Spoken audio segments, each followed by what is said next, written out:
Welcome to 52 Weeks of Hope. This is where you get to hear how to feel happy, balanced, and worthwhile, how to make that lonely ache vanish and feel empowered, confident, and secure. I'm Lauren Abrams, and today we're talking to the visionary branding strategist Tiffany Neuman. Tiffany thrived in the corporate 9-to-5 world, but left after a life-threatening illness caused her to re-examine what she truly wanted to do. Today, Tiffany gets to help highly motivated entrepreneurs and influencers up-level their businesses.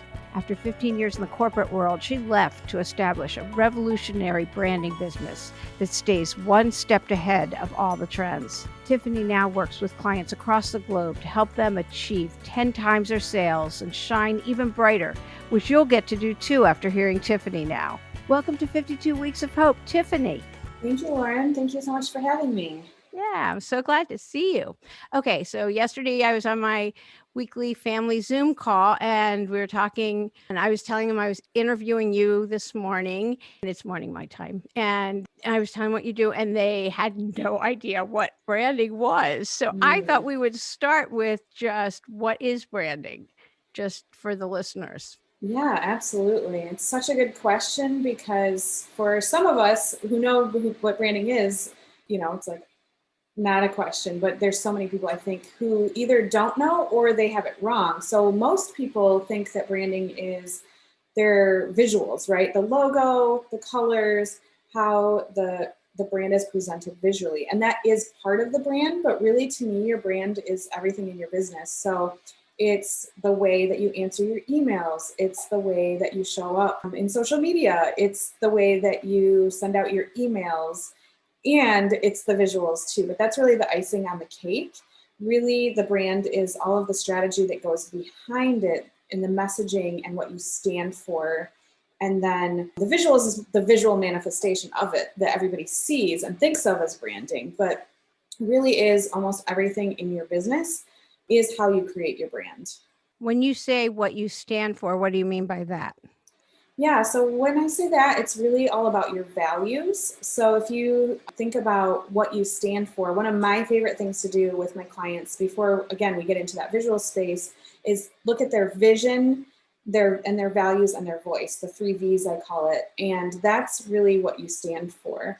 And especially with the year we've been through and everything happening in the world, now more than ever, I believe that people are really looking for business owners to work with other business owners and other businesses that stand for what they believe for and stand for a cause or causes. And a lot of times businesses, are just all about making money, and people are more attracted to working with a business. I actually wrote an article about this that have what I call a conscious business. So really taking a stand for what you believe in and infusing that into your business. It's like Ben and Jerry's was always known for that. They're my perfect, I love Ben and Jerry's is a great example of that for sure. How did you get into branding? I know, and you teach at college also, don't you? I do, yes. I actually took a small pause from that just with, again, everything going on, and I have little ones and it just got to be too much. But I teach at a college level, design and branding.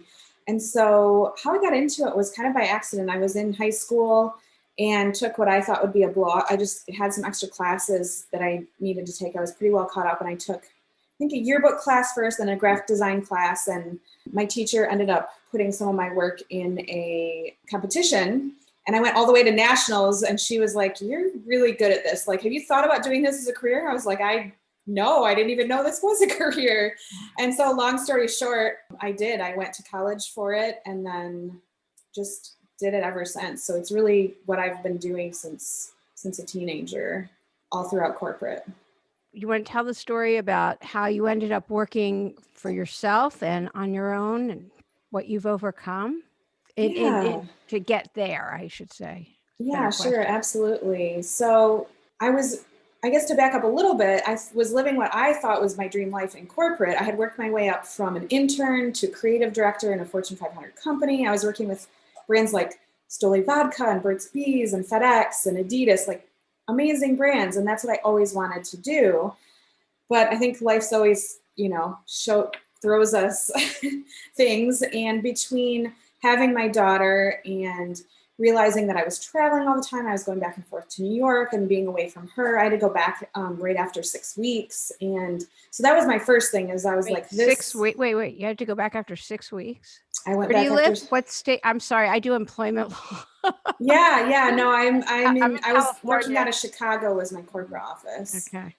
Yes, I went back after 6 weeks and I was just made it work. Like it's all good now, but that was the first thing. And then after that, I had almost kidney failure. And doctors still don't know why. It was just a weird fluke. Like I'm a very healthy person. I believe looking back that it was like divine God, however you want to say that, because I was laying in the hospital bed and I was like, this is not my life. This is not working. Like I thought this was the dream, but this is not it. And I'd basically become an entrepreneur within the company that I was within. I built the design department up. It was, from like 10 people to 60 people. I mean, that was a big thing. And I realized I was running this big team and I was basically running a mini company within the company. And I was like, why am I doing this for somebody else when I could do it for myself? So very long story short, that health scare and kind of bouncing back from that. Then after I was released from the hospital, I worked from home for a long time. They were kind enough to let me do that, and I still did that. So I convinced them to let me stay on part-time, hire a replacement and train them. So at least I still had an income and transition out. And that's really how it all unfolded is I made that transition and it was kind of a side hustle to get it going. And then I was able to meet the right people and brand myself and take off pretty quickly. Obviously, I mean, you must have overcome different fears and so on. How did you work through and process that?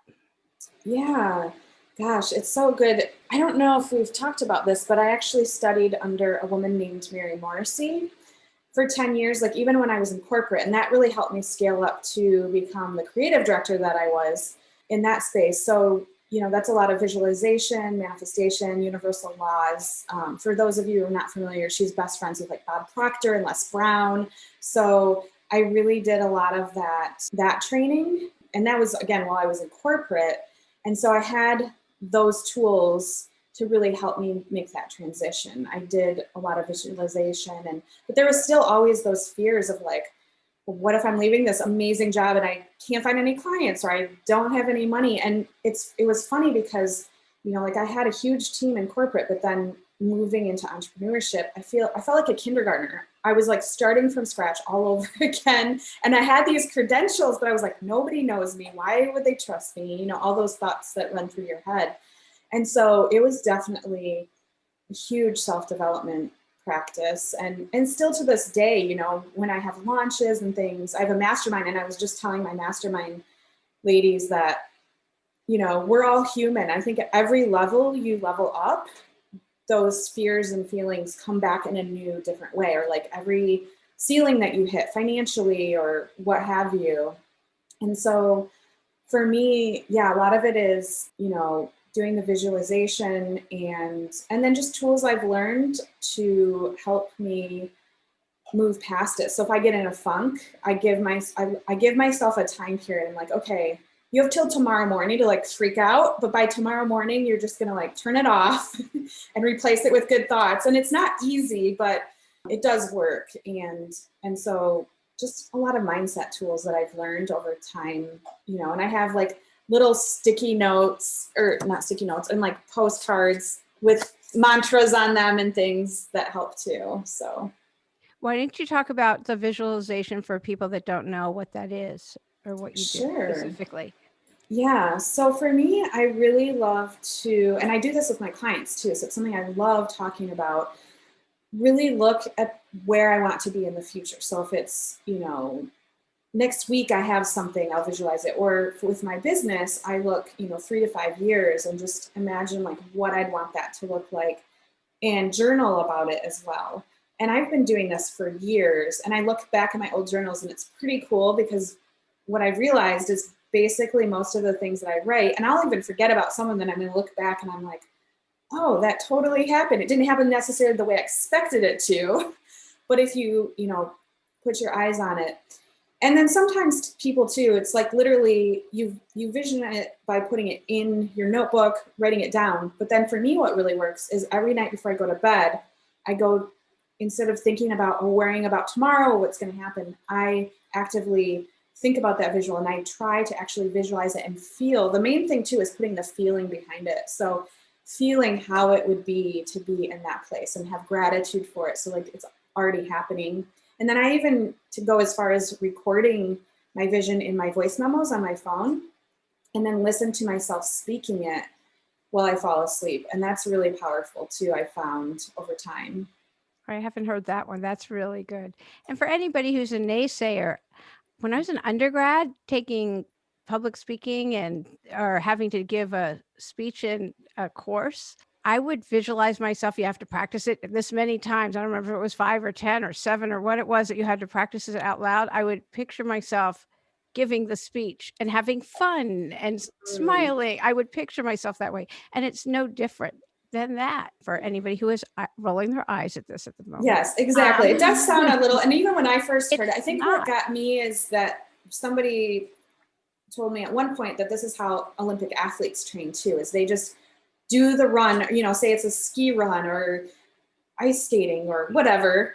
They would picture, or swimming, you know, Michael Phelps, I think, did this and just picture himself winning exactly stroke by stroke. And I was like, oh, that makes sense. So then it made it a little more tangible for me. Yeah, no, it absolutely. I took a sports psych class at UCLA as an Mm, undergrad. It was one of those when I had extra units. I was told this is the best class and you can get it.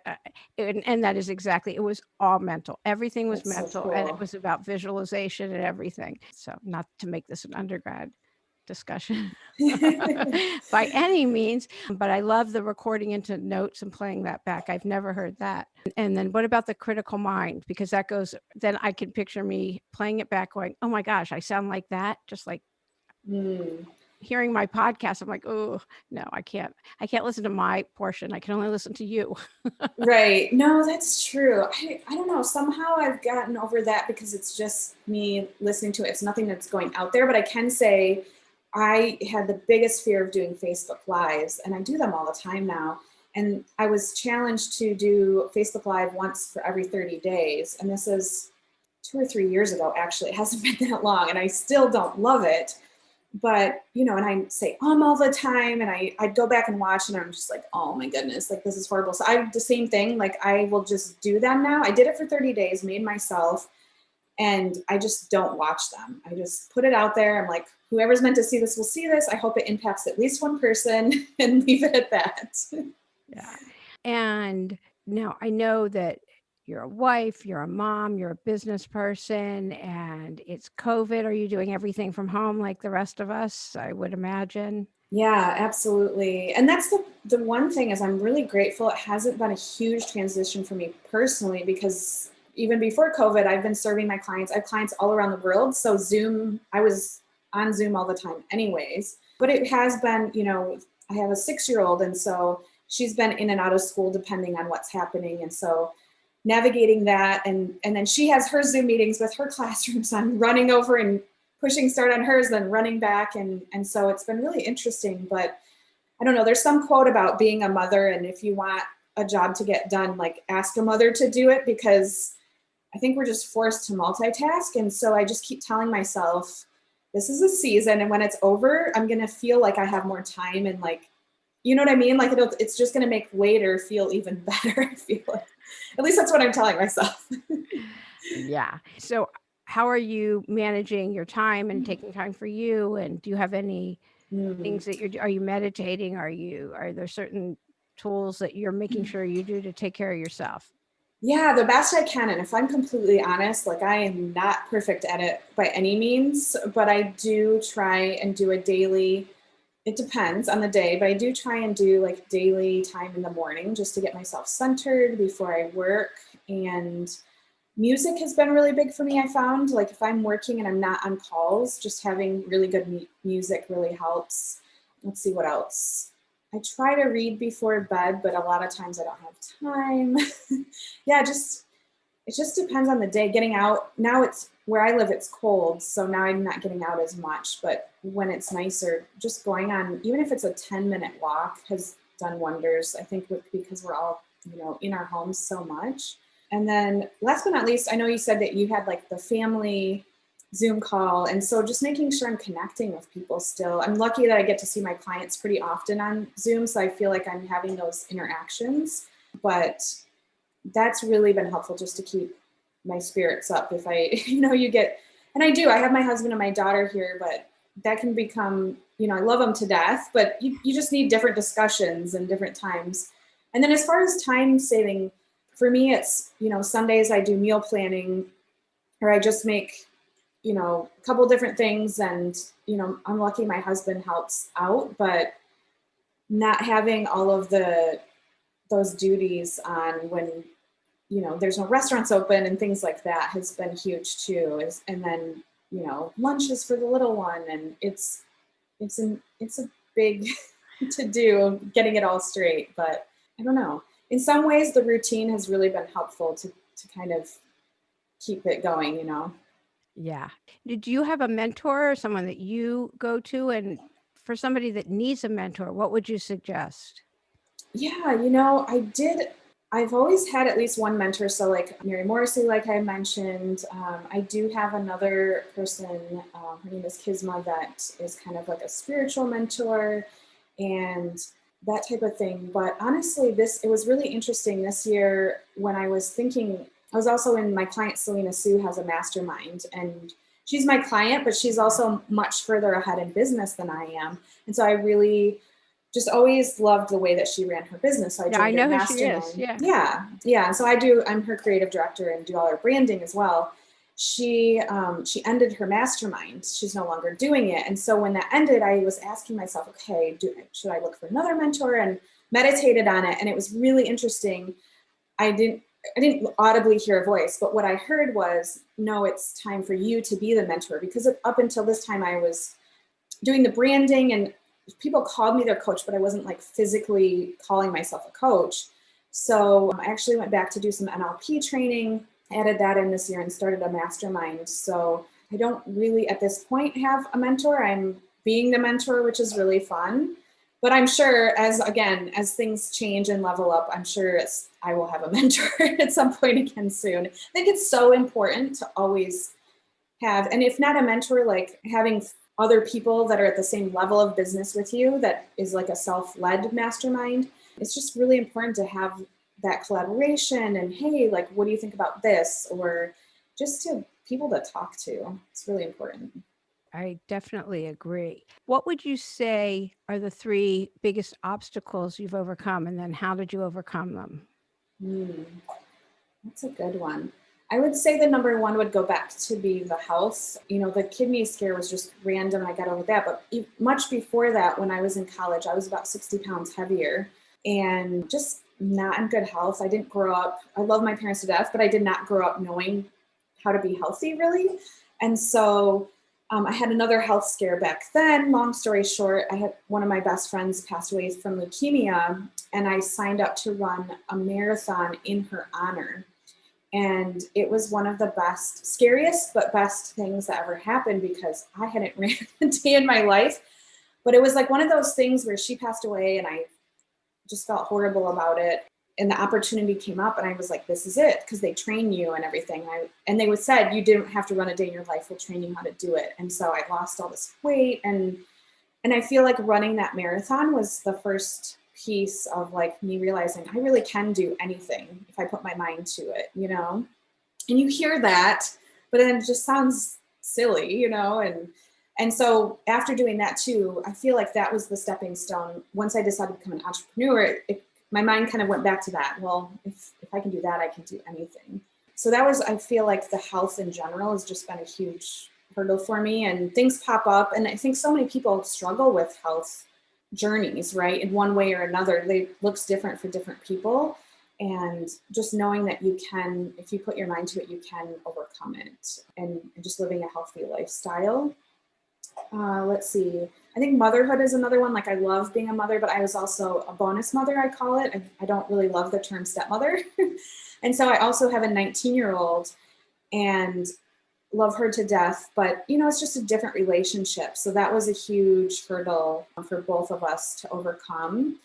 and navigate. And now our relationship, I think, is better than ever because she's in college and she's out of the house, and we more have a friendship. But that, on top of running a business and being a mom to a newborn, I mean, just all the things at once was a lot to overcome. And then I think this third would be just business. It's different being in corporate, or I know, you were a lawyer, but being an entrepreneur is so different. And so those mindset hurdles, or just how to run your business, there's so many shiny objects of people telling us, to do things this way, or, run Facebook ads, or, do this, do that. And it's like, oh my gosh, what do I do? And so I finally, I've spent so much money probably, just dabbling in different things and taking all the courses. And what it all came down to, I realized, was just listening to my intuition and what would work well for my business. Is really, yes, you do need those strategies, and you do need, if you don't know branding, you need a brand strategist, and if you need that input. But I think that's the most confusing thing for us out there, is all the noise, and to really know what to do. Those are great answers. Really, I appreciate those. What's the question that you're asked the most when you used to go out and meet people? Yeah. And tell them what you do? What's the most common question you're asked? Yeah, well, I think you nailed it with the first one, is just like, what is a brand for a lot of people? And then for people who are familiar with branding, I think the question I get asked the most is like, what to do if you have a brand. So I have people who come to me and they're like newer, and I don't ever typically work with people who are brand new in business, because I think you need to kind of play a little bit before you can learn what your legacy, I talk about legacy branding, before you can land on your legacy brand. But I also get people who have been in business for 10, 15 years, and they're like either pivoting in their business or they're reinventing themselves. Just different things have changed, and it feels overwhelming because they've done this, or they're adding a new piece to their business. And so it just seems very confusing. So that's the question I get asked a lot, is like, how do I do it without it feeling overwhelming or feeling really confusing? Like, they just don't even know where to start at that point. And Selena was a good example of that. She had this amazing business, but it just no longer felt like her. And that's a piece of it too. Sometimes people just go, or they're working with, they have a Facebook ads person, and they have a designer and a VA, and it just kind of becomes what I call a Frankenstein brand. And so how do you kind of condense everything and make it really cohesive and consistent? So that's the main questions, I guess, that I get asked. Do you ever just get to this point where you just go, oh, this is too much. I've made it. I can teach, I can be a mom. And how do you get over those hurdles? Yeah, there's definitely days. I mean, especially during, the pandemic, and I was like trying to teach my little one during the day, and so I was up late doing business and all of the things. It definitely felt like I don't know how this is possible. But I think then going back to, like I said at the beginning, like what I stand for and what my values are and the vision is for my business, it brought me back to center of like, yes, making a living is one thing, but I am here. I truly believe like my business is here to make an impact in the world. And then the people's businesses that I help, they're all here. Like, they're all mission-driven businesses, typically, is who I love to work with. And so if I don't do this work, then like I'm not making that impact that I really want to make. And to me, it is all, my main value is legacy. That's kind of what my whole brand is about. And so if I don't do that, then what am I doing, And so then it kind of gets me through those tough times.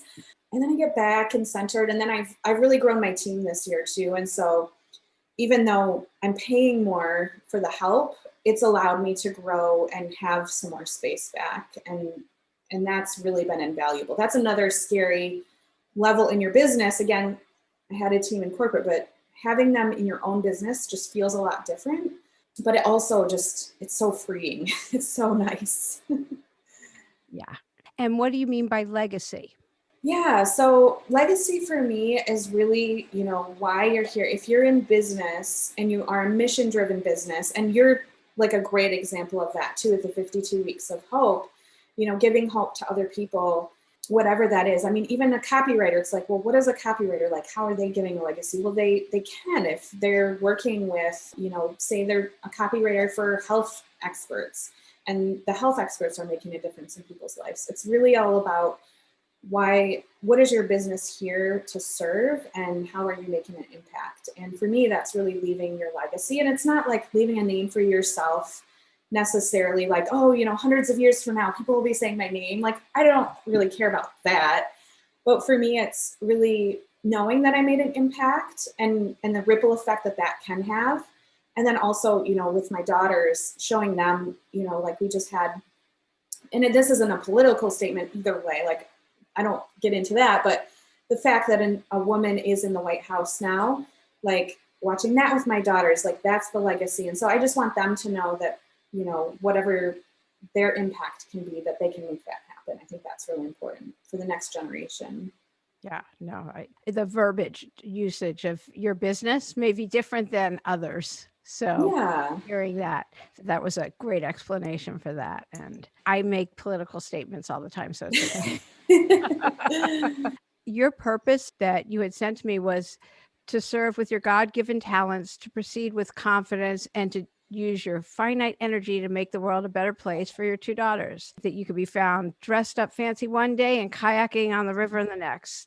Music festivals, travel, clean eating, and fitness are your priorities, and that you become fast friends with, which it's obvious when you meet you. And now, does something like that go in to your branding? Is that how you brand somebody?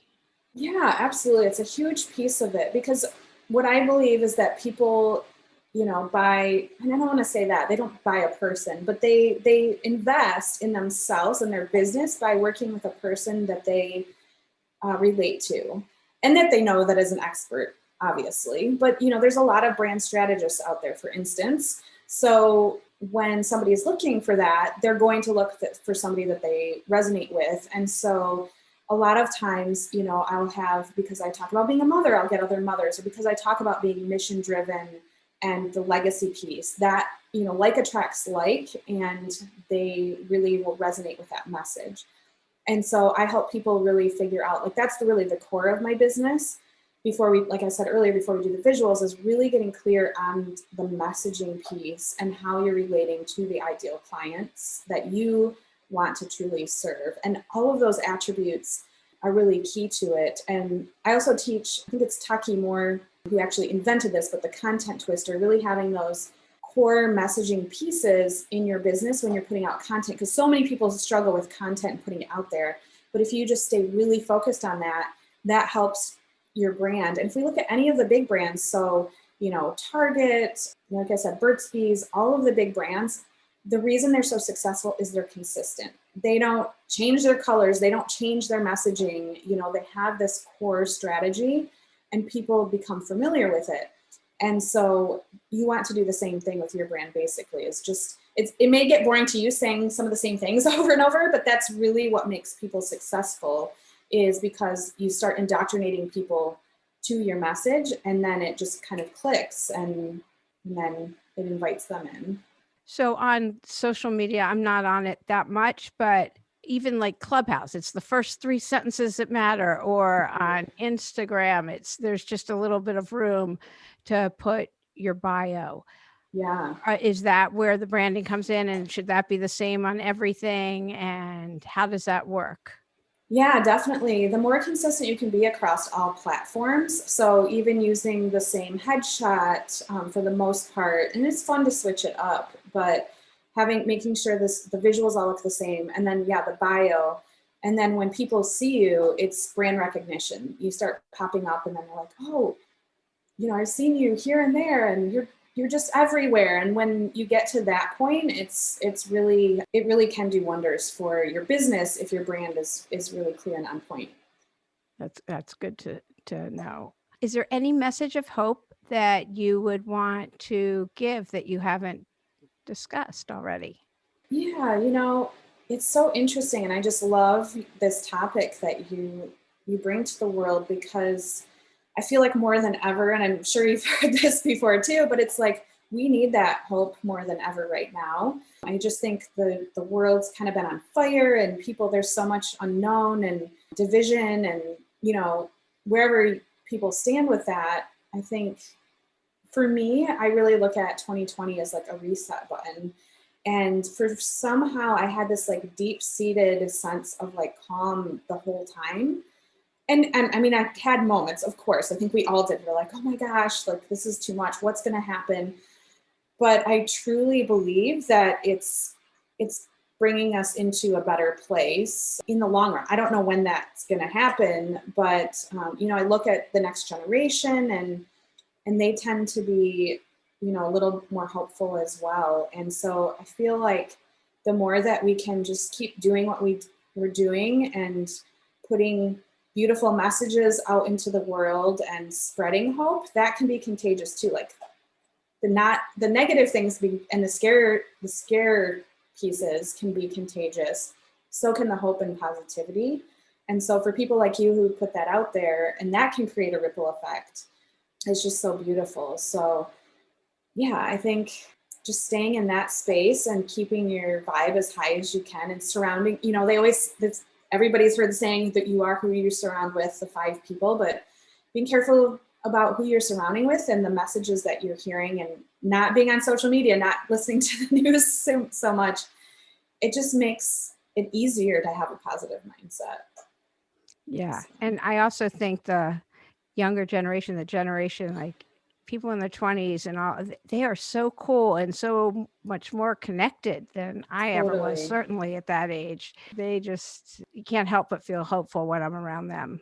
So yeah, they get a lot of flack because they're like glued to their devices all the time and stuff. But I do think that, I think they're very hopeful, which is nice. Yeah, they're very cool. They get stuff done even though they're on their devices. I mean, they get it fast. Yeah, that is true. That is true. So thank you so much for being a guest today on 52 Weeks of Hope. Yes, absolutely. Thank you so much for having me. I hope you enjoyed this week's episode, and take with you Tiffany's messages of grit, faith, and trust. Great messages for us to take with us into the week ahead. She definitely is an example of trust, that we just put one foot in front of another and keep going. Life unfolds the way it's supposed to, and we all end up where we're supposed to end up. Be sure to tune in next week when, never at a loss for words, Laura Rittenhouse joins us. Laura is a Warren Buffett endorsed author, leadership and corporate candor coach, and she joins us discussing everything about reading people through their words and also finding the blessings and gifts in cancer.